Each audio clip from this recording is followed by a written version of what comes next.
ओम। रात की क्लास 1/11/68। बच्चे जानते हैं डावरी की सिस्टम चल रही है, इसको कहेंगे परंपरा। 5000 वर्ष के बाद इन लक्ष्मी नारायण का राज्य होगा।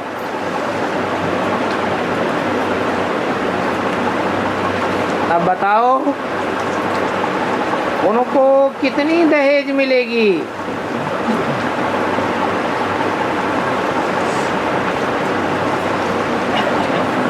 जितना जिनके पास धन है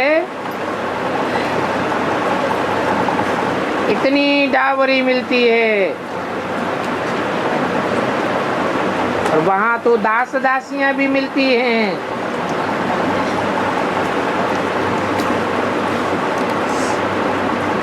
सतयुग किसको कहा जाता है ये कोई को पता ही नहीं है, कोई जानते नहीं है। इतना समझते हैं ये स्वर्ग के मालिक हैं, तो भी ये पता नहीं है कि स्वर्ग कब था और वहां स्वर्ग में कौन रहते थे।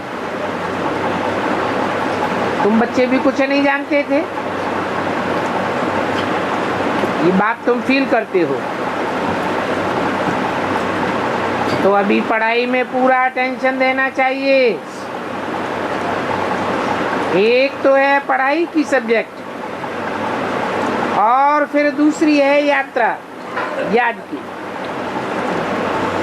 जो घड़ी घड़ी भूल जाते हो। दादा से पूछ सकते हो, आपके तो बाजू में बैठे हैं, ये कहते हैं जितना मेरे नजदीक है उतना और ही मेरे लिए डिफिकल्ट है।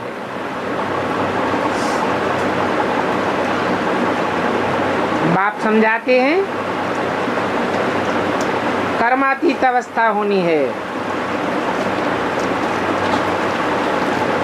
सिर्फ याद की यात्रा से। अभी तो कर्मातीत नहीं है, क्योंकि माया भी कोई कम नहीं है, बहुत ही तूफान में लाती है। माया बिल्ली नाम देते हैं ना, जितना जो कम याद करते हैं उनको माया जरूर फटकावेगी।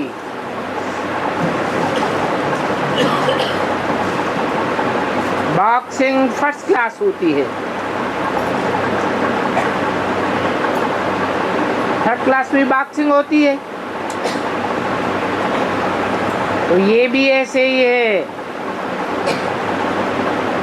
जो पुरुषार्थ करते हैं अच्छा, वो सर्विस में शो करते हैं। इसमें साक्षात्कार की कोई बात नहीं है, तो कहा जाता है योग बल, साक्षात्कार का बल नहीं कहा जाता। सभी आत्माओं का एक बाप है, तो उनको याद करने से बल मिलेगा, क्योंकि हम सब आत्माओं का बाप है ना। भक्ति मार्ग में तो बिगर देखे भी याद करते हो। कोई दुख होता है तो भगवान को पीटते हैं, जालिम हो, ऐसे हो, वैसे हो। अभी बच्चे समझ गए हैं कि भक्ति मार्ग में बिल्कुल अंधेरा है। इन बातों को दुनिया कोई भी नहीं जानती है। कहा जाता है शुभ कार्य में देरी नहीं करो, मौत सिर पर खड़ा है। और बाप को याद करने जैसा शुभ कार्य और कोई होता नहीं है। तो बाबा घड़ी घड़ी कहते हैं अलफ माना अल्लाह और बे माने बादशाही। मुसलमान लोग खुदा की बंदगी करते हैं, परंतु जिसको बंदगी करते हैं उस खुदा को जानते ही नहीं। वो भी भगवान भगवान कहते हैं, जानते भी हैं वो निराकार ऊंचे ऊंचे है। फिर वो हिंदू कह देते हैं कृष्ण भगवानवाद। अब कृष्ण को ऊंचे ऊंचे थोड़े ही रखेंगे, और राधे कृष्ण दोनों हैं जो फिर लक्ष्मी नारायण गाए जाते हैं। अभी तो तुम बच्चों को अंत मिल गया है, तो कह देते हैं ईश्वर बेअंत है, तो पहचान ही नहीं सकते। और जिस चीज का अंत ही नहीं होता उस चीज को तो पाया भी नहीं जा सकता, और वो चीज होती भी नहीं। जिसका अंत नहीं पाया जाता है तो समझो वो चीज है ही नहीं। बाप तो खुद आकर के अपना अंत देते हैं, और बाप कहते हैं तुम बच्चे ही मेरा अंत पाते हो, और तो कोई पा ही नहीं सकता। तो खुशी होती है कि हमने बाप को भी जान लिया, सृष्टि के आदि मध्य अंत को भी जान लिया। अभी बाप कहते हैं मैं राजयोग सिखलाता हूँ। शास्त्रों में तो देखो क्या क्या लिख दिया है। बेहद के बाप से तुमको बेहद का वर्षा मिलता है। बाप समझाते हैं, अभी अर्जुन इतना समझाने का बल नहीं है, फिर ये बल मिलेगा कैसे? याद की यात्रा से मिलेगा। इस यात्रा में ही बहुत फेल हो जाते हैं। पूरी कर्मातीत अवस्था बन जावे,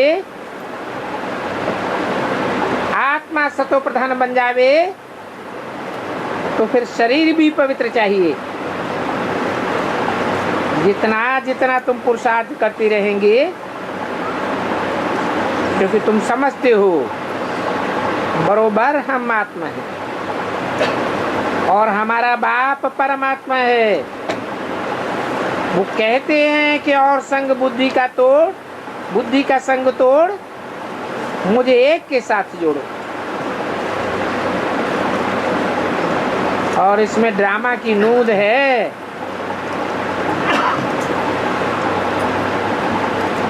कलकत्ते में कॉन्फ्रेंस हुई, वो कॉन्फ्रेंस करने वाले चाहते हैं विश्व में शांति कैसे हो। 8 रोज वहां थे, परंतु कोई भी बच्चा ऐसा नहीं निकला जो ठीक से समझा सके। अरे बाप की महिमा तो बतानी चाहिए। शांति का सागर तो एक बाप ही है। कहा भी जाता है शांति देवा। तो विश्व में शांति करने, शांति स्थापन करने का काम एक ही बाप का है। और वो कहते हैं मुझे याद करो, तो तुम विश्व के मालिक बन जाएंगे।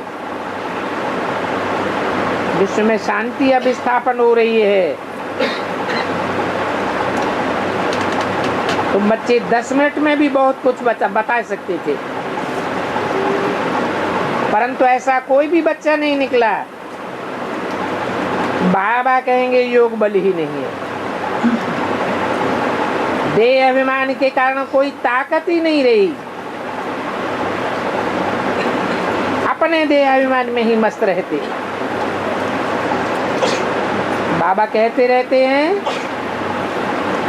दिल्ली को घेराव डालो,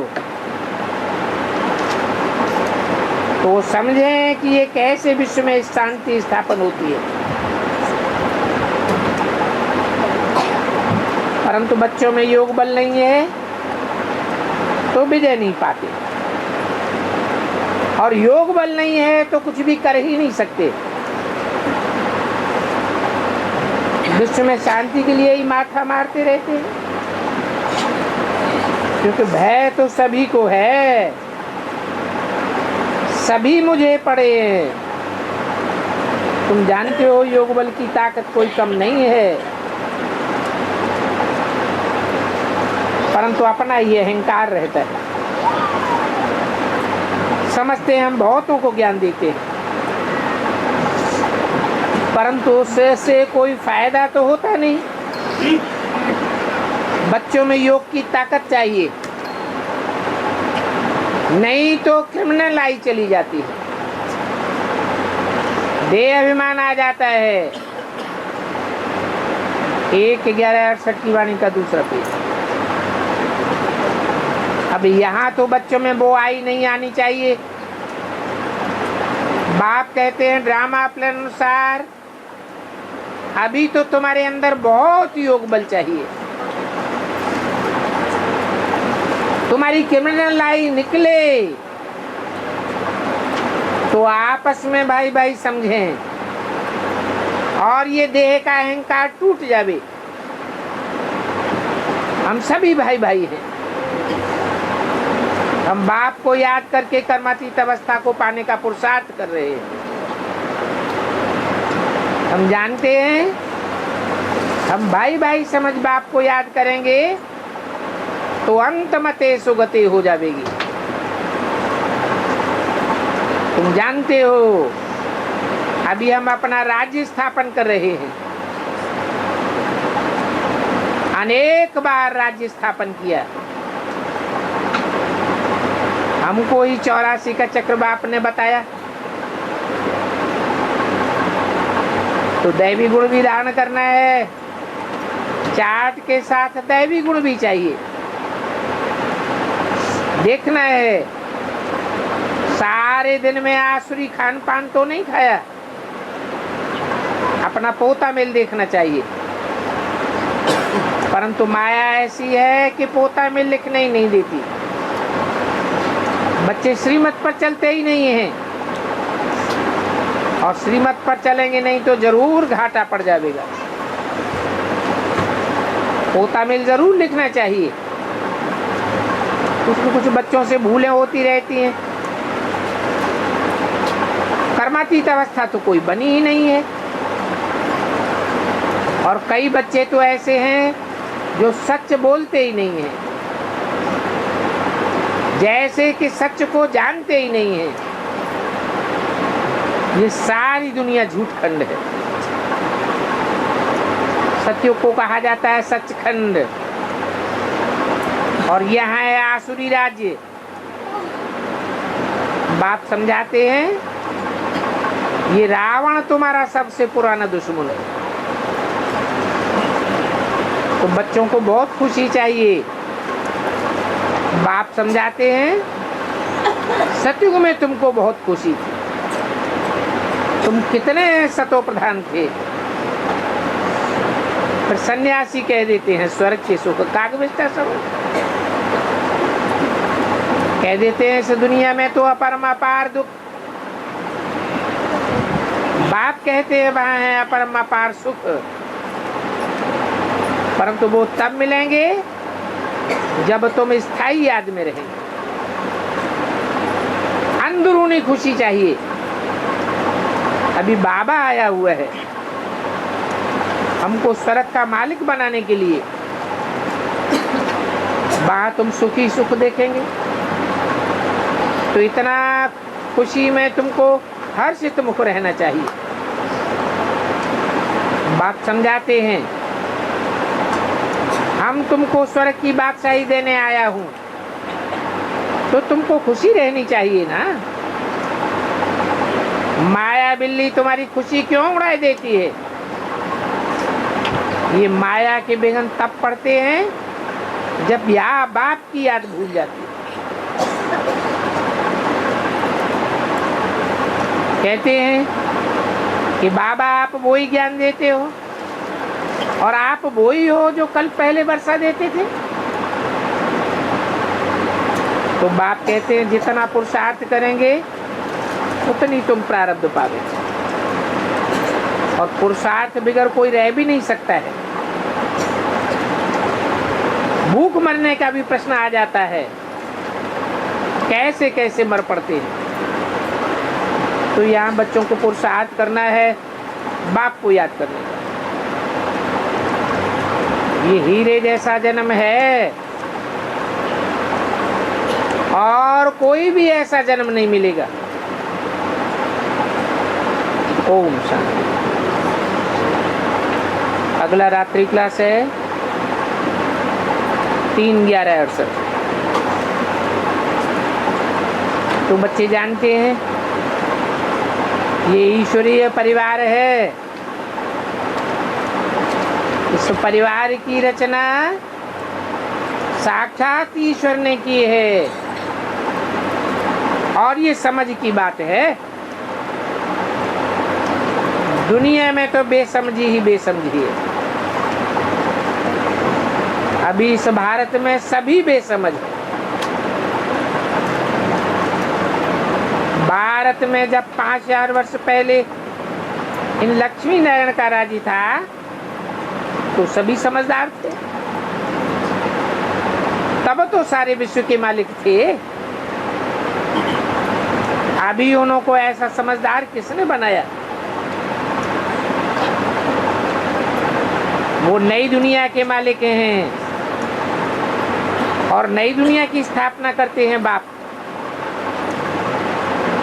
जिनको शिव बाबा कहा जाता है।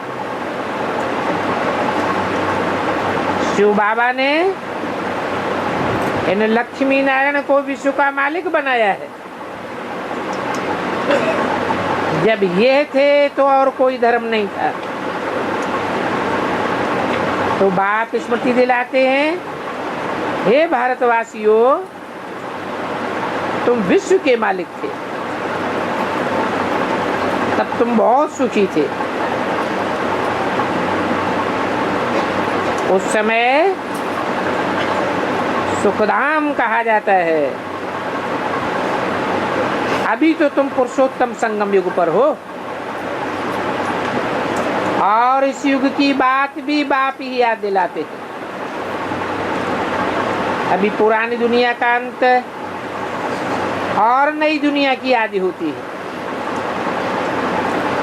तो बताओ कि नई दुनिया में इन्हों को राज्य किसने दिया? गीता में लिखा है भगवान वाच। अभी भगवान तो एक ही होगा और वो है ही बेहद का बाप। बाकी तो सभी हद के बाप हैं। बड़े बड़े धर्म पिताएं भी बेहद के हैं नहीं। बेहद का बाप बेहद का वर्षा पुरुषोत्तम संगम युग पर देते हैं, जहाँ नई दुनिया और पुरानी दुनिया का संगम। अभी तो पुरानी दुनिया है, फिर नई दुनिया आ जाएगी और बाप आते हैं पुरानी दुनिया का विनाश कर नई दुनिया की स्थापना करने के लिए। बाप समझाते हैं, हमने तुमको स्वर्ग की बादशाही दी, फिर भी देखो अभी भारत रंग के है। रंग गरीब को कहा जाता है। सतयुग में राव थे, अभी रंग बने हो। तो ये खेल है। सतयुग में तुम राव बनते हो, फिर कलयुग में तुम रंग बन जाते हो। नई दुनिया थी तो विश्व के मालिक थे। अभी तो देखो इस दुनिया में कोई भी विश्व का मालिक नहीं। टुकड़े टुकड़े कर दिया है। अभी बाप इन लक्ष्मी नारायण की स्थापना कर बाकी सभी का विनाश करा देते, और ये विनाश तो होना ही है। बाप आते हैं पतित दुनिया को पावन बनाने। पतित विशेष दुनिया को कहा जाता है और पावन वाइसलेस दुनिया को कहा जाता है। अभी तुम तो बीच में हो, विशेष से वाइसलेस बन रहे। अभी बाप कहते हैं विशेष से वाइसलेस बनने के लिए ये पवित्रता की रखड़ी बांधो, तो तुम पावन दुनिया के मालिक बन सकते हो। और दैवी गुण भी धारण करने हैं। रावण राज्य में तो सभी में आसुरी गुण होते हैं, उन्हें कहेंगे अब गुण। और बाप आकर के राम राज्य स्थापन करके रावण राज्य का विनाश करा देते। तो राम राज्य स्थापन करने की ये पढ़ाई है। भगवान वाचकार्थी है, भगवान पढ़ाते हैं और राजयोग सिखलाते हैं। और ये बाप भी है, साथ में दादा भी है। इनमें प्रवेश कर जो तुमको पढ़ाते हैं उनको कहा जाता है शिव बाबा। बाप शिव है और दादा प्रजापिता। प्रजापिता ब्रह्मा हो गया, ग्रेट ग्रेट ग्रैंडफादर। तो तुम्हें इस समय 3 फादर हैं।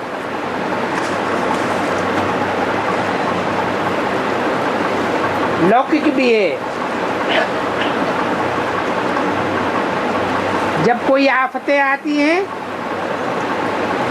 तो कहते हैं ओ भगवान गॉडफादर, ऐसे कह करके याद करते हैं। इनको तो कहा जाता है लौकिक बाप। इन द्वारा तुमको वर्षा मिलता है और वर्षा भी बाप से मिलता है। बाप समझाते हैं कि लौकिक बाप और पारलौकिक बाप से वर्षा मिलता है,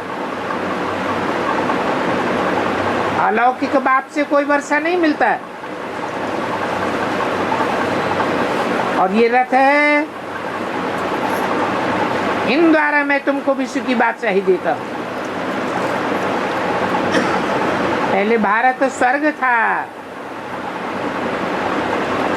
सभी संपूर्ण निर्विकारी थे। अभी तो नरक है और इसमें सभी संपूर्ण विकारी, एक भी निर्विकारी नहीं है। तुम जानते हो निर्विकारी होते ही है नई दुनिया में। निर्विकारी दुनिया में कोई भी विकारी नहीं हो सकता और विकारी राज्य में कोई भी निर्विकारी हो न सके। तो नई दुनिया निर्विकारी, फिर पुरानी दुनिया होती है तो विकारी बन जाते हैं। अभी भारत को कहा जाता है इंसॉल्वेंट, क्योंकि प्रजा के ऊपर प्रजा का राज्य है। इसको कहेंगे पंचायती राज्य। गीता में इसको कौरव राज्य कहा गया है। अभी राज्य तो वास्तव में न पांडवों का है न कौरवों का है। तुम पंडे हो, सभी को सुखधाम शांति धाम का रास्ता बताते हो। स्वर्ग में इन्हों का राज्य था। तब स्वर्ग में जाने से पहले तुम्हारी जय जयकार हो जाती है। अभी तो चारों ओर हाहाकार है। तुम जानते हो नेचुरल कैलेमिटीज भी होनी है।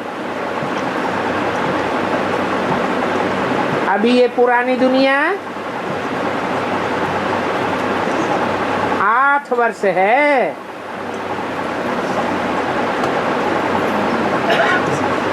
कौन से सन की बात है? 68 और 8 76 में पुरानी दुनिया खत्म हो गई क्या? है? पुरानी दुनिया तो खत्म नहीं हो गई,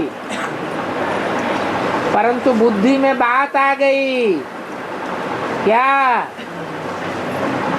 बात आ गई? कि बाप आकर हम ब्राह्मण बच्चों को पढ़ाते हैं, तो ब्राह्मण बच्चों की शूटिंग होती है। पहले देवता वर्ण की आत्माओं की शूटिंग होती है। वो आत्माएं पहले 4 अवस्थाओं से गुजरती हैं। पहले सतो प्रधान सात्विक थी, फिर तमो प्रधान बनती हैं। तो उनके लिए बताया कि तमो प्रधान ब्राह्मणों की दुनिया 8 वर्ष की है, फिर तो विघटन शुरू हो जाएगा। और इन 8 वर्ष का हिसाब भी तुम ही बतलाते हो। यहाँ रहने की जगह नहीं है। अनाज कम हो गया है,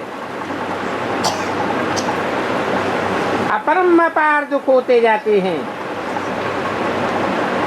सभी तरफ लड़ाई झगड़ा मारा मारी, कितने दुखी हो पड़े हैं और कितने गंध में रहते हैं। बाबा ने कहा था दुखों की लिस्ट निकालो, कितने प्रकार के दुख हैं।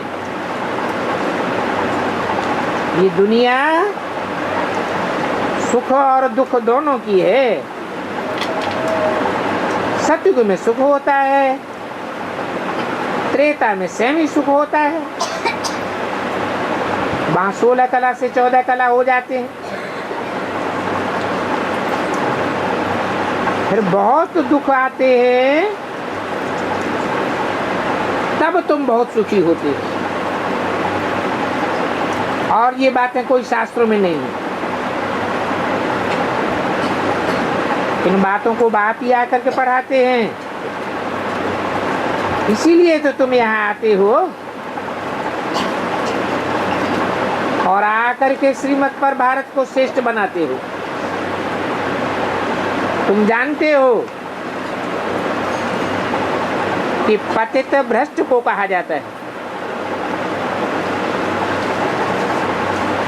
और श्रेष्ठ को कहा जाता है संपूर्ण निर्विकारी। संपूर्ण निर्विकारी जो है उनकी विकारी लोग महिमा गाते हैं। अभी मौत सिर पर खड़ा है तो भी झाड़ की तो वृद्धि होनी है। ये राजयोग की पाठशाला है। तुम बच्चों को बाप से वर्षा मिल रहा है क्योंकि तुम बाप से योग लगाते हो। रूहानी बाप बैठे रूहानी बच्चों को स्पिरिचुअल नॉलेज देते हैं। आत्मा ही अच्छे बुरे कर्म संस्कार ले जाती है। इन लक्ष्मी नारायण को देवी देवता कहा जाता है। अभी तुमको देवता नहीं कहेंगे। तुम्हारी ये है मनुष्य सृष्टि। और सतयुग में होगी देवी देवताओं की सृष्टि। द्वापर में मनुष्य सृष्टि शुरू होती है।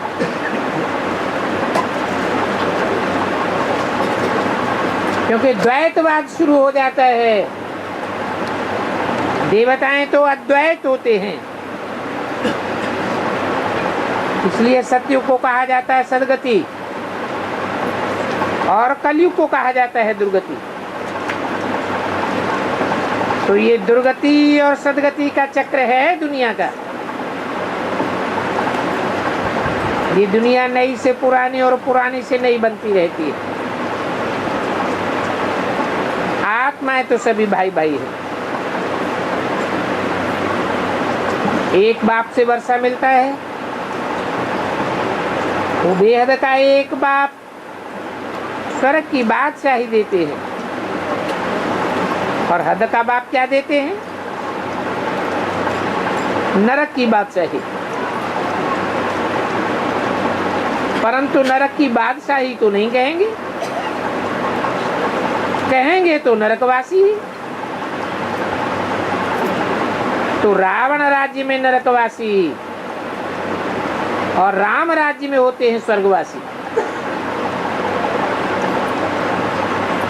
और वो स्वर्गवासी सतयुग में होते हैं। तो ये पढ़ाई है। तुम कहते हो हम मनुष्य से देवता बनने आए, परंतु मनुष्य तो मनुष्य को देवता नहीं बना सकता।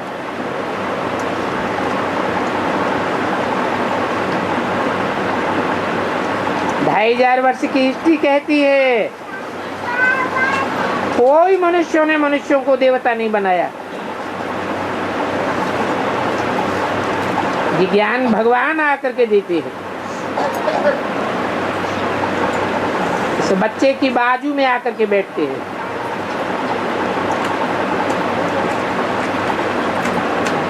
जो ज्ञान देने वाला है वो पुनर्जन्म तो लेते ही नहीं है। तुम बच्चे पावन बन रहे हो,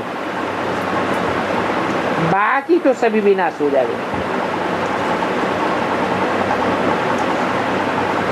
उस समय और कोई भी खंड नहीं रहेगा, सिर्फ भारत ही बचेगा। फिर धीरे धीरे वृद्धि को पाते जाते हैं।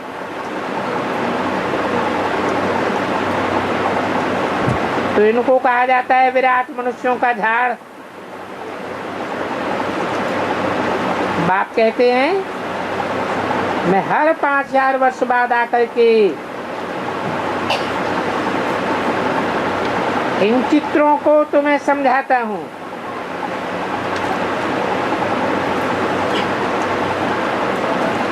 साक्षात्कार से तुमने ये चित्र तैयार किए। बाप कहते हैं मैं बैठ करके इन्हों को करेक्ट करता हूँ।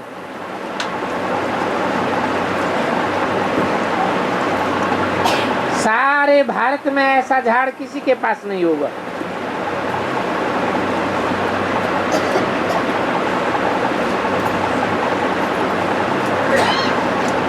गीता में बात आ गई है,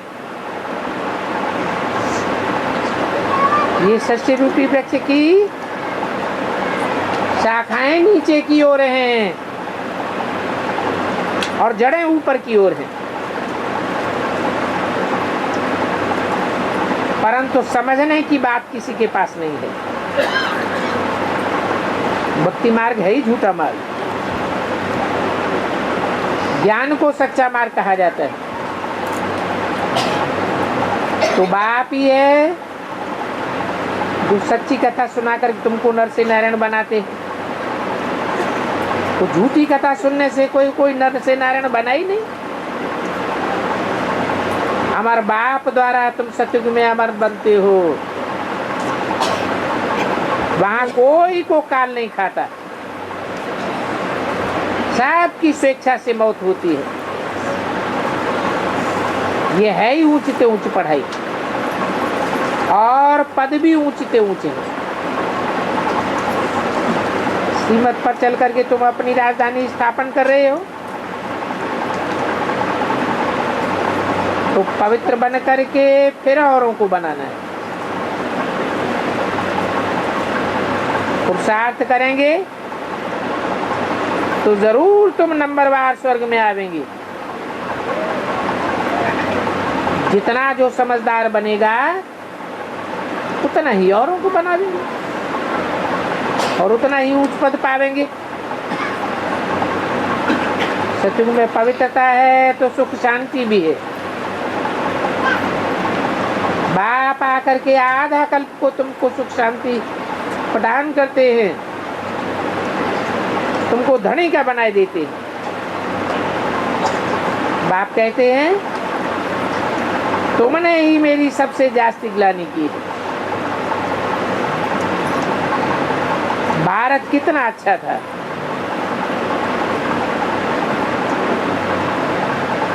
अभी कितना बुरा हो गया है।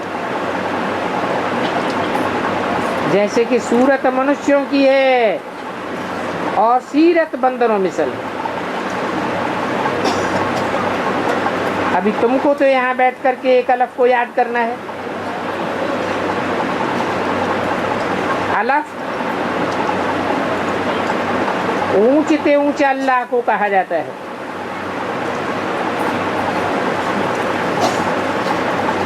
अलफ को याद करेंगे तो बेबादशाही भी तुम्हारी हो जाएगी।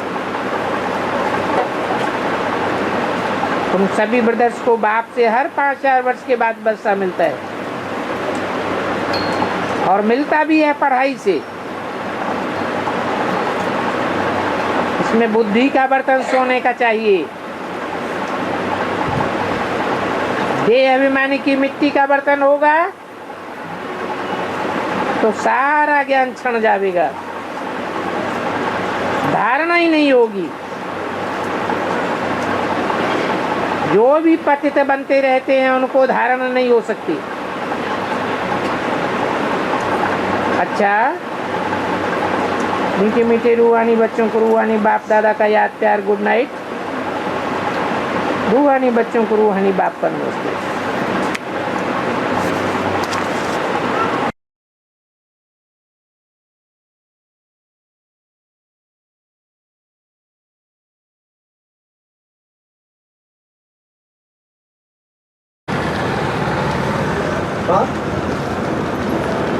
हाँ जी,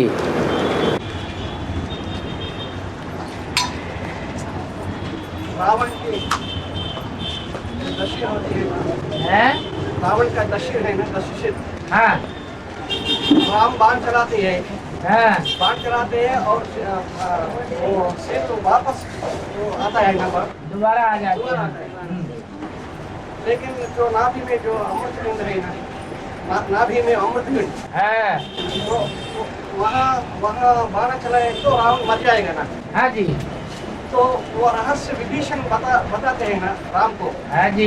यहाँ विभीषण का पाठ ऐसा है। भी माने विशेष, भीषण माने भयंकर, जो विशेष भयंकर है। सोता बहुत है। विशेष भयंकर कौन है? है तो कुंभकर्ण, वो भी विशेष भयंकर है। लेकिन जो घर का राज बाहर बताए देता है वो सबसे ज्यादा विभीषण होता है, भयंकर पाटधारी होता है। वो तो असुर कुल की है बाप विभीषण है, विभीषण तो असुर कुल की है, असुर कुल का है। असुर कुल का है, लेकिन आसुरी कुल में भी, ब्राह्मण कुल में भी भक्त आत्मा है, श्रेष्ठ आत्मा है। आप भी बेचारी भक्त है, चाहे कितना भी दबाव पड़ता है रावण का, लेकिन दूसरे की पूजा नहीं करता है। है जी। यमधर्मराज की पाठ है, यमधर्मराज की भी भीष्म ये बात नहीं ना। ब्रह्मा ने ही तो बताया, आवाहन करो। किसका आवाहन करो? हाँ, नाभि कमल में जो बैठा हुआ है अमृत। अमृत माने क्या है? कौन सी चीज है जो मरने नहीं देती है? ऐसी कौन सी चीज है जो मरने नहीं देती है? वो चीज निकल जाती है तो आदमी मर जाते हैं, वो चीज न निकले तो अमर देवता बन जाते हैं। अमर देवताओं को वो चीज निकलती नहीं, क्षरित नहीं होती, तो वो मृत नहीं कहे जाते हैं। और मनुष्यों को वो चीज क्षणित होती रहती है। तो जो अमृत है वो प्योरिटी है। वो प्योरिटी का पावर का आवाहन करने के लिए किसने बोला? कौन सी आत्मा ने बोला? किसके द्वारा बोला? ब्रह्मा ने गुलजार दादी की देह में प्रवेश करके बोला, राज बता दिया कि ऐसे ये सर नहीं कटेंगे, ऐसे कटेंगे। और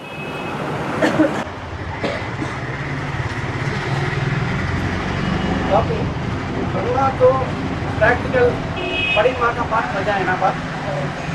हाँ जी। तो वापस से वो मृदुल और कोमल स्वभाव वाली आत्मा है ना, मृदुल और कोमल स्वभाव वाली आत्मा है ना बात, ब्रह्मा। हाँ जी। तो द्वापर से वो ज्यादा स्त्री शरीर लेना पड़ता है ना उनको, स्वभाव संस्कार के आधार पर स्त्री शरीर ज्यादा उनको लेना पड़ता है जो इस जन्म में भी स्त्री चोला लेते हैं, लेकिन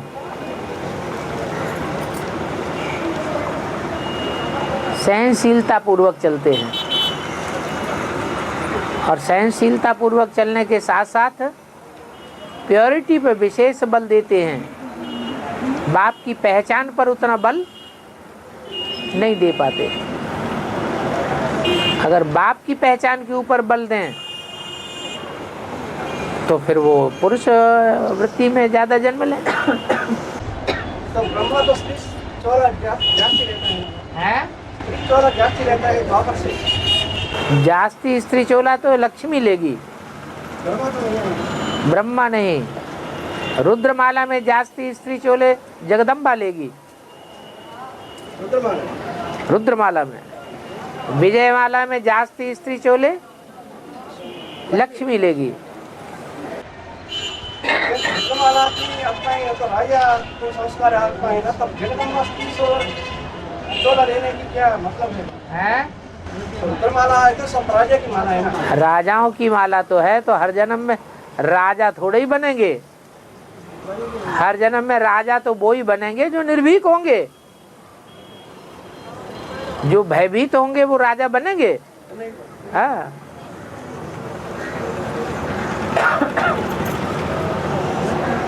और आप चित्र में विचित्र को याद करो तो चरित्रवान बनेंगे ना। हैं? चित्र में विचित्र को याद करने से ही चरित्रवान बनेगी। हाँ जी। विचित्र भी को एक विपरीत अर्थ है और एक विशेष भी अर्थ है। तो विचित्र शुरुआत है ना। चित्र और विचित्र, बी माने विशेष, चित्र, और एक है विपरीत चित्र। तो चित्र के विपरीत तो बिंदु हो गया, लेकिन जो बिंदु रूप स्टेज वाला है वो भी विशेष है, विचित्र है। चित्र के विपरीत है। ऐसा कोई चित्र प्रैक्टिकल में, साकार में, चैतन्य में होता नहीं है कि गले में सांप लटकाए हो, कमर में सांप लटकाए हो, जटाओं से गंगा बहती हो। ऐसा कोई होता नहीं है। त्रिशूल हाथ में लिए हुए हो, बैल पे चढ़ा हुआ हो, ऐसा दुनिया में प्रैक्टिकल कोई जीवन बिताने वाला नहीं होता है।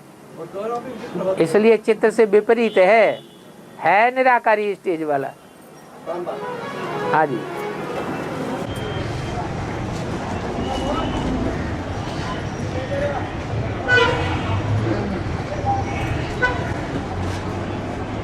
एवर प्योर इम्प्योर में प्रवेश करता है ना बाप।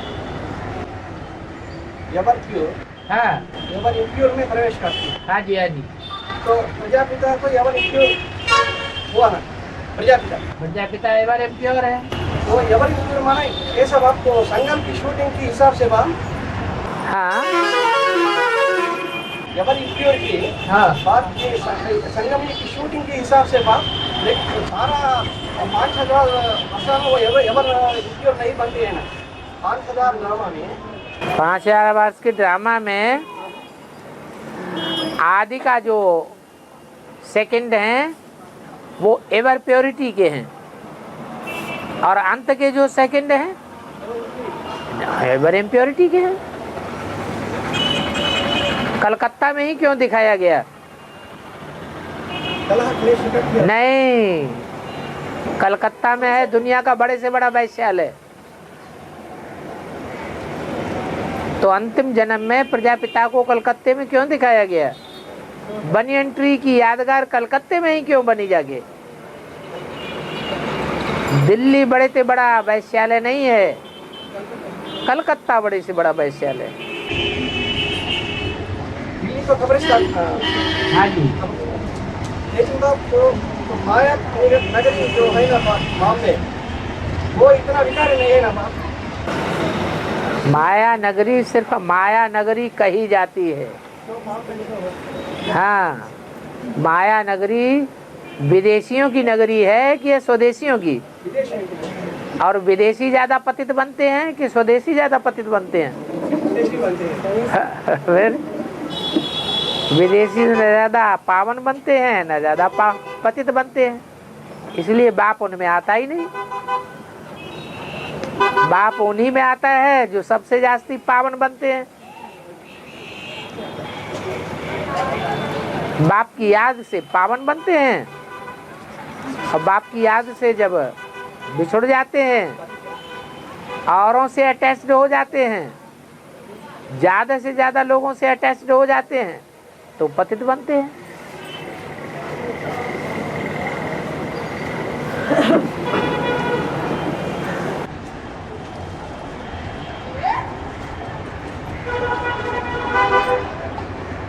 बाप ये क्लारिफिकेशन में मुझे ना इस मायका है अमृत वेले उठकर विचार सागर मंथन करके अच्छे पॉइंट्स निकाल और हेड ऑफिस को भेज दो। और दूसरी तरफ अमृत वेला याद करो। लेकिन तो विचार सागर मंथन और याद इसमें तो फर्क है ना बाप, क्योंकि ज्ञान याद नहीं होता है, ज्ञान अलग सब्जेक्ट है, याद अलग सब्जेक्ट है। जितना गहराई से ज्ञान होगा उतना ही याद कर सकेंगे। ज्ञान माना ही पहचान, पहचान जितनी गहरी होगी उतनी जास्ती गहरी याद आएगी। पहचान पूरी नहीं है तो याद भी पूरी नहीं हो सकती।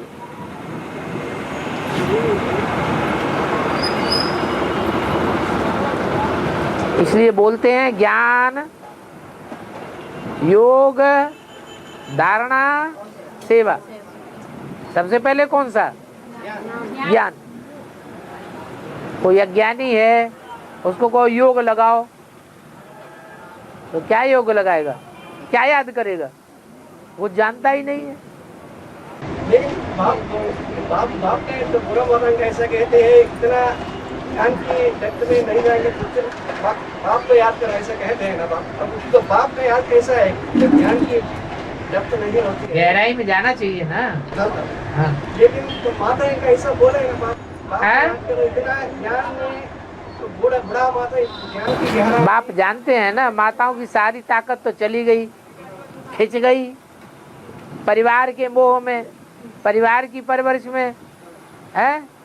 बच्चे खींच लेते हैं, पति खींच लेते हैं, रिश्तेदार खींच लेते हैं। वो तो अबला है ना, तो अबला को तो सब बलहीन बनाते हैं। तो बाप कहते हैं तुम ज्यादा झंझट में मत पड़ो, क्या तुम सिर्फ एक ही बात में लग जाओ। बाप तो अच्छा लगता है, बाप की याद तो अच्छी लगती है, बस उसी में टिक जाओ। टिकते टिकते अंत में तुम्हारा ये रिजल्ट निकलेगा, तुम औरों से आगे निकल जाओगे।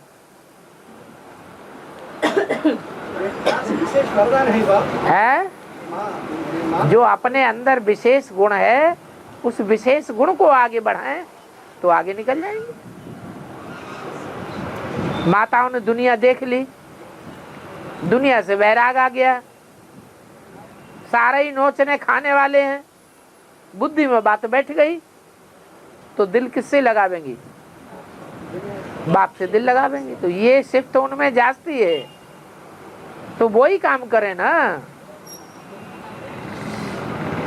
और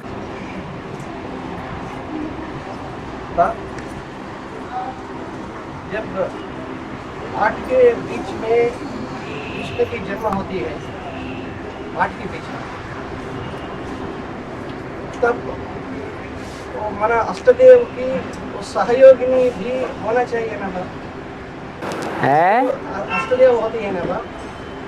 अष्टदेव होती है ना सूर्यवंश है सूर्यवंश से अष्टदेव को सहयोगिनी भी होना चाहिए ना बाप?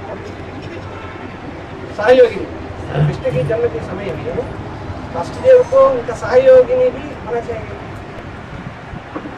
युगल भी होना चाहिए ना। अष्टदेव जब कहा जाता है तो उनमें 4 मुख्य हैं और 4 असिस्टेंट हैं। जैसे 8 धर्म कहा जाता है तो 8 धर्म में 4 मुख्य धर्म हैं, देवता, इस्लामी, बौद्धी, क्रिश्चियन, और 4 असिस्टेंट हैं, सहयोगी धर्म हैं। ऐसे ही जो अष्टदेव हैं उनमें 4 देवता मुख्य हैं, 4 दिशाएं मुख्य हैं, पूरब, पश्चिम, उत्तर, दक्षिण। कोई से पूछो कितनी दिशाएं हैं तो कहेंगे 4 दिशाएं, क्योंकि 4 मुख्य की जानकारी सबको है। ईशान कोण की जानकारी किसी को होती नहीं। जो कोने में 2 दिशाओं के बीच में जो दिशा होती है उसके बारे में लोगों को जानकारी नहीं होती, क्योंकि वो गौण है। इसलिए 4 हैं मुख्य धर्म, देवता, इस्लामी, बौद्धी, क्रिश्चियन, और 4 उनकी सहयोगिनी शक्तियां निकलती हैं चंद्रवंश से, जो सूर्यवंशी बन जाती हैं। इसलिए 4 जोड़े बन जाते हैं। मैंने तो समझा है, तो पहले अष्टदेव में सूर्यवंशी की है ना बाप, वो 8 ही रहेगा ऐसा समझा है।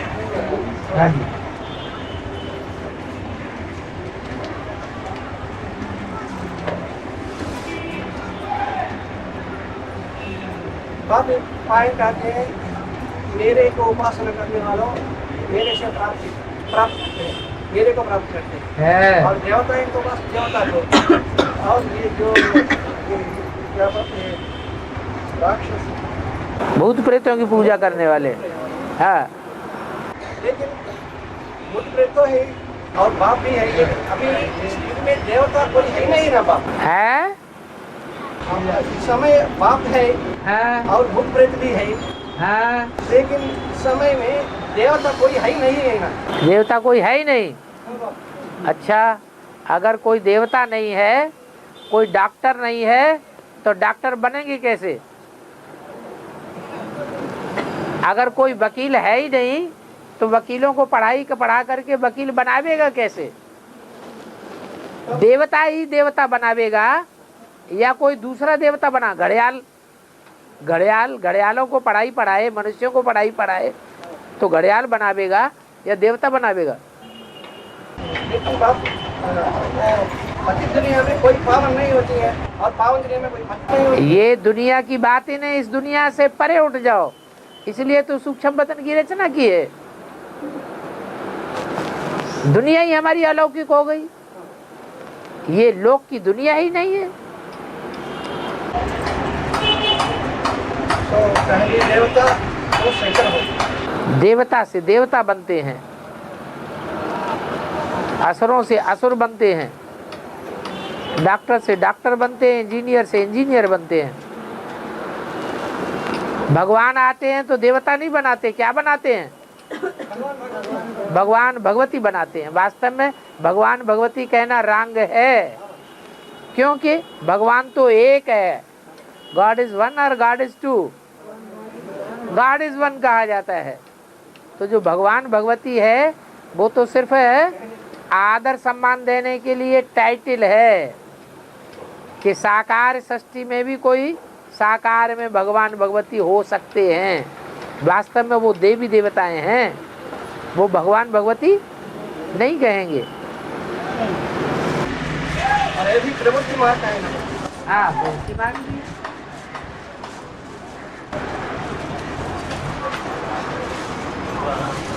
राजा तो जन्म जन्म से पति कर्म करते हैं और पति बनते हैं। राजा है, हाँ पति बनते हैं ना। हाँ, तो लेकिन संगम युग में आकर के कौन सा विशेष गुण धारण करके वो फिर राजा बनते हैं? कौन सा विशेष गुण धारण करके? क्योंकि फिर पुलिस तरीके तो फिर आप याद आएगी। वो गुण धारण करके राजा नहीं बनते हैं, राजयोग से वो राजयोग से राजा बनते हैं। यही उनका विशेष गुण है। गुण तो सन्यासियों में भी बहुत होते हैं, वो कहाँ राजा बनते हैं। कोई कोई सन्यासी बड़े एकदम फर्टाइल गुणों वाले होते हैं, उनकी बातचीत का लहजा, उनसे बातचीत करो तबीयत खुश हो जाती है, तो वो तो राजा नहीं बनते।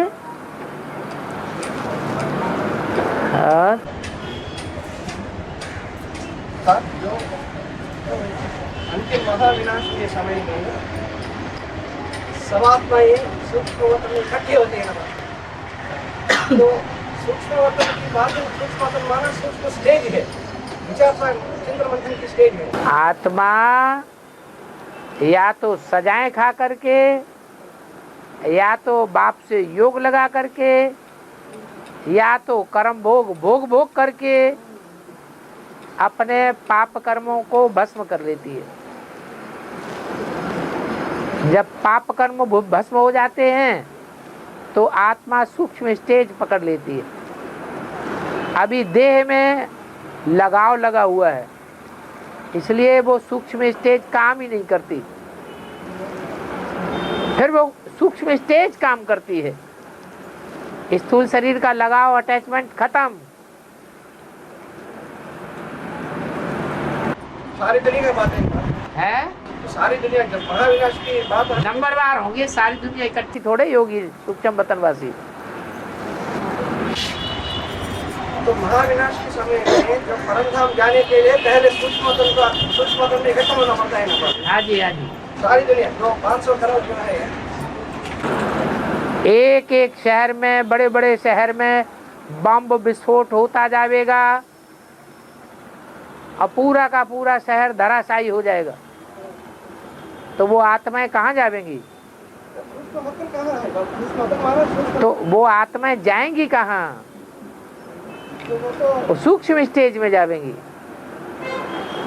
स्थूल शरीर उनका खलास हो गया, भस्म हो गया, वो सूक्ष्म शरीर में हाय हाय करके चली जाएंगी। वो सूक्ष्म शरीर में लाइट की शरीर में चली जाएंगी। धारण करके कहाँ रहेगी जब विनाश के बाद, शरीर छोड़ने के बाद? कोई स्थान जैसी चीज नहीं है, वो तो एक सेकंड में यहाँ से लंदन में जा सकती है आत्मा। सूक्ष्म शरीरधारी भी एक सेकंड में लंदन जा सकता है। उनको जाने आने में देर होने की बात नहीं है, वो है ही सूक्ष्म। स्थान तो स्थूल होता है। और बाबा महाभारत में द्रौपदी 5 पति है बाबा, कैसा बाबा संग में बोलो कौन बात है? 5 पति नहीं होते हैं। पति का अर्थ होता है रक्षा करने वाला।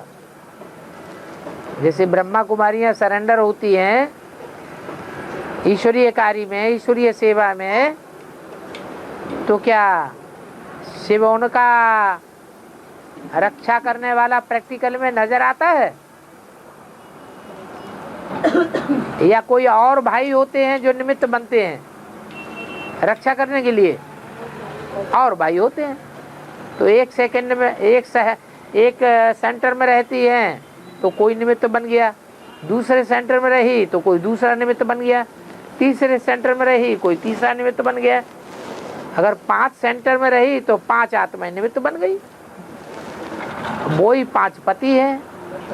बाकी भारत में कोई स्त्री 5 पति थोड़ा ही करती है। और फिर ये फर्ज हो जाता है कि जिसका हम खाते हैं पीते हैं उसकी बात भी माननी पड़ती है। ये एक तरह का बंधन हो जाता है। और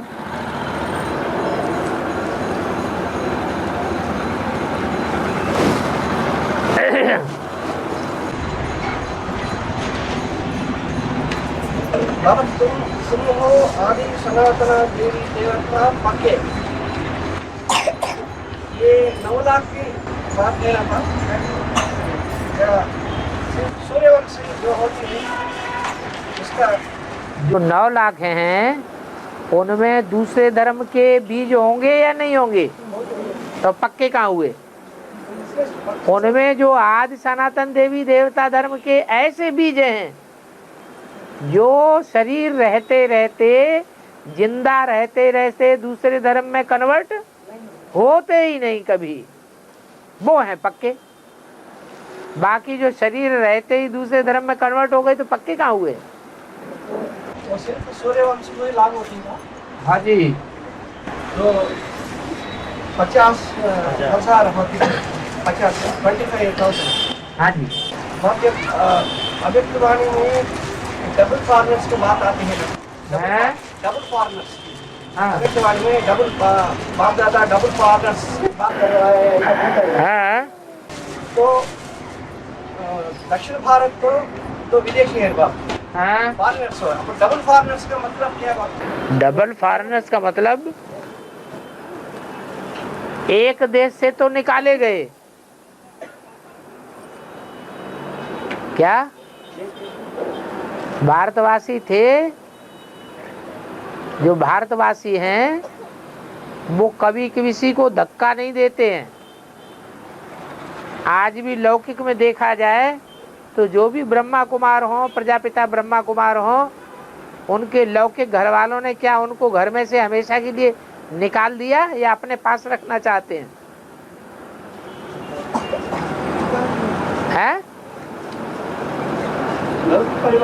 लौकिक परिवार के भांतियों ने कोई भी ब्रह्मा कुमार को या प्रजापिता ब्रह्मा कुमार को जिंदगी भर के लिए क्या बाहर निकाल दिया या अपने पास रखना चाहते हैं? अपने पास रखना चाहते हैं। भारतवासियों में मोह की प्रधानता होती है, वो अपने पास रखना चाहते हैं, जिससे संबंध जोड़ते हैं उसे तोड़ते नहीं हैं। और जो विदेशी होते हैं वो संबंध जोड़ भी लेते हैं और डाइवोर्स फारकती भी जल्दी दे देते हैं। तो ऐसे ही है, हम पहले दुनिया में थे, भारतवासी थे, भारतीय परंपराओं को छोड़ करके हम बीके में गए। तो बीके में जाने के बाद बीके वालों ने हमें अपनाया, तो घर वालों ने हमको छोड़ा भी नहीं, लेकिन हमने घर वालों को छोड़ दिया। तो हम विदेशी बन गए कि नहीं? विदेशी बन गए। अब फिर बीके के बाद एडवांस आया। एडवांस आने के बाद बीके वालों ने हमको अपना के रखा या धक्का दे दिया? लौकिक दुनिया वालों की तरह तो नहीं किया, धक्का दे दिया। तो हमारे सच्चे प्यारे और सच्चे सगे संबंधी जो हैं वो बीके में हैं या दुनिया में हैं? सदैव साथ निभाने वाले कहाँ हैं? दुनिया में हुए। उन्होंने भी धक्का दे दिया बीके वालों ने। और जब एडवांस में आते हैं तो यहाँ तो उन बीके वालों के भी बाप बैठे हुए हैं। यहाँ जब परीक्षा होती है तो कोई किसी को पूछता है हरी बीमारी में कि एक दूसरे का काट करते रहते हैं? ये जन्म जन्मांतर के राजाएं हैं, ये राजाएं आपस में लड़ते रहे हैं, ये विदेशियों के बीज हैं। इसलिए रुद्रमाला में मोस्टली बीज हैं विदेशियों के, 90% विदेशियों के बीज हैं।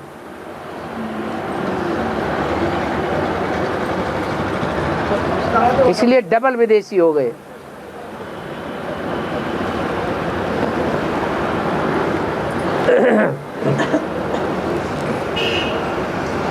हाँ, बाप को जल्दी पहचान लेते हैं।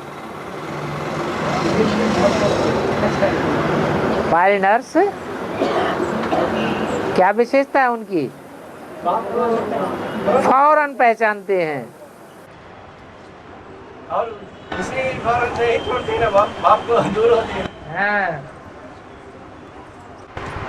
बाप जो अंत के जो तीन धाम की बात आती है, अंत में तीन धाम है, सुखधाम, सुखधाम, शांतिधाम, दुखधाम।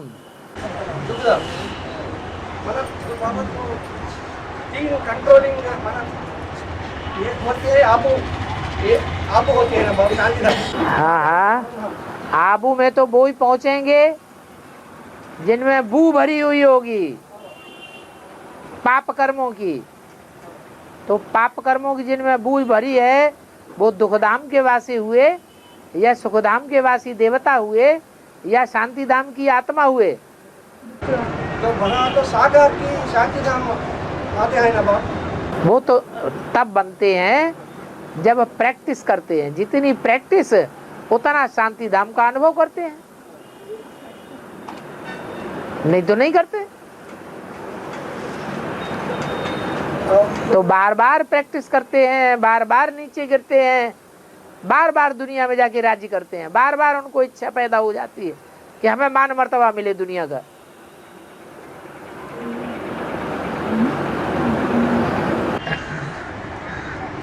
जब उसका तपस्या पूरा होते हैं तब वो ये वहाँ में हार होता है। हाँ जी। लेकिन बस जो कंट्रोल रूम जो अहमदाबाद की बात हाँ अहमदाबाद कंट्रोल रूम होता है। हाँ, जब मान मर्तबे की इच्छा होगी तो कंट्रोल की इच्छा होगी। अरे काहे का कंट्रोल? विनाशी दुनिया कितने दिन की है? थोड़े दिन की तो दुनिया है, उसमें क्या कंट्रोलिंग पावर लेंगे?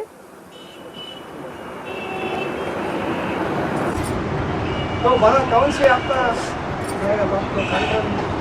जिनको आस होगी कि हम दुनिया के ऊपर कंट्रोल करें, दुनिया के राजा बने,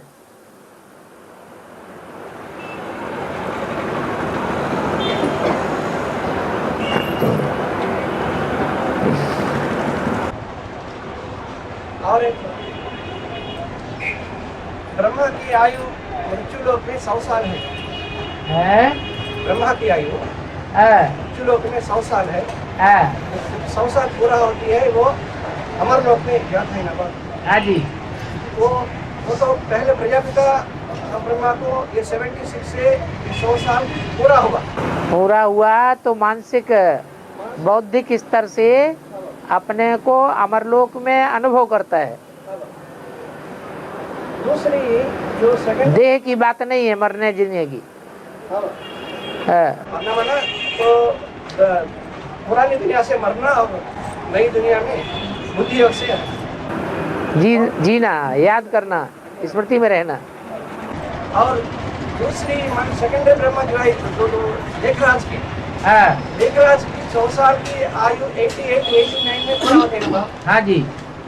वो तब अमरलोक में जाना है ना। अमरलोक में जाना माना पीपल के पत्ते पर गर्भ महल में आराम से रहता है, कोई दुख तकलीफ अनुभव नहीं होती है। गर्भ जेल नहीं अनुभव होती है। आत्म की स्मृति का अंगूठा चूसते हुए रहता है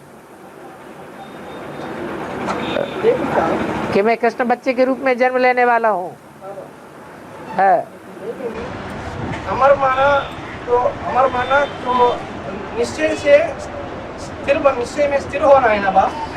निश्चय में स्थिर होना है। अमर माना मरना माना अनिश्चय में आना। जीना माना निश्चय में स्थिर होना। लेकिन जो ब्रह्मा बाप को अभी भी उनका तो घड़ी घड़ी अनिश्चय में आते है ना बाप। जन्म मरण में आ रहा है। नैया हिलेगी डुलेगी लेकिन डूबेगी नहीं। एक होता है साइकिल पे चढ़ने वाला, बार बार गिरता है, बार बार उछल के ऊपर बैठ जाता है, फिर गिरता है, फिर चढ़ के बैठ जाता है, माने हार नहीं मानता। तो हार मानने वाले को हारा हुआ कहेंगे, या जो हार नहीं मानता उसको हारा हुआ कहेंगे? हार नहीं मानता उसको हारा नहीं कहेंगे बाप। हाँ जी, तो हिम्मत हार गई माने हार गया। तो ब्रह्मा की सोल हिम्मत नहीं हारती है, निश्चय अनिश्चय के उतार चढ़ाव में आती है, धराशायी होकर नहीं पड़ जाती। तो उसी हिसाब से उसको भी अमर लोग हाँ जी।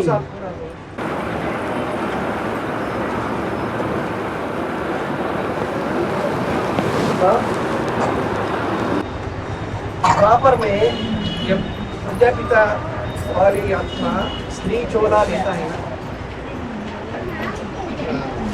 जास्ती जन्म पुरुष चोला लेती है और कुछ जन्म स्त्री चोला लेती है, तब उनको पति कौन बनेगा? प्रजापिता स्त्री चोले में आते हैं तो उनका पति कौन बनेगा? जो आत्माएं यहाँ पुरुषार्थ में जीत पाती हैं वो बातें बनेगी। मतलब बाप की हृदय जीतते हैं वो बाप, हाँ वो पति बनेगा। बिल्कुल।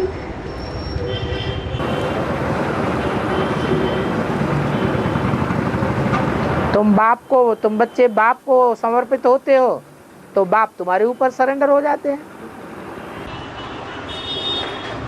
माया को डायरेक्शन मिलता है, जो बच्चे अमृत वेले मुझे नहीं याद करते उसको खूब खाओ, ऐसा बोल दिया खूब फटका। जो श्रीमत पर नहीं चलते हैं उनको खूब फटकाओ।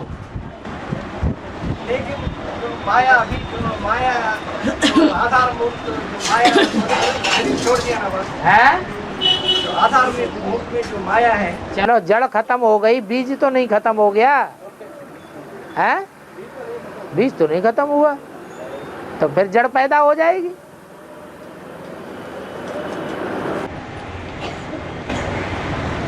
रचयिता को जानने में है रचयिता को जानने में इतना कठिन नहीं है। रचयिता को पहचानना इतना कठिन नहीं है, लेकिन रचयिता की रचना को जानना पहचानना ज्यादा कठिन है। जगदम्बा की पाठ को समझना, हाँ, जगदम्बा के पार्ट को समझ लेना ये हर एक के बस की बात नहीं है। चक्करी में आ जाते हैं, चक्करी में आके चौपटा हो जाते हैं, तब बाद में समझ में आएगा अरे ये कहाँ फंस गए आकर के।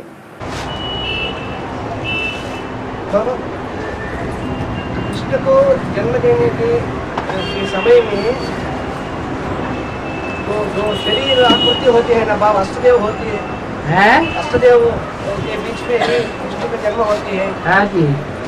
तो उनका शरीर की आकृति पूरा बदलती है ना बाप, ऐसा होता है। मतलब जब आप ज्यादा गहरी याद में होते हैं तो आपकी आकृति, आपके चेहरे की प्रकृति बदलती है कि नहीं बदलती है?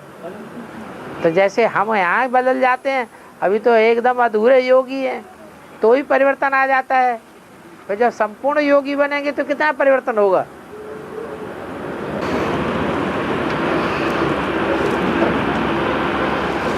ओम शांति।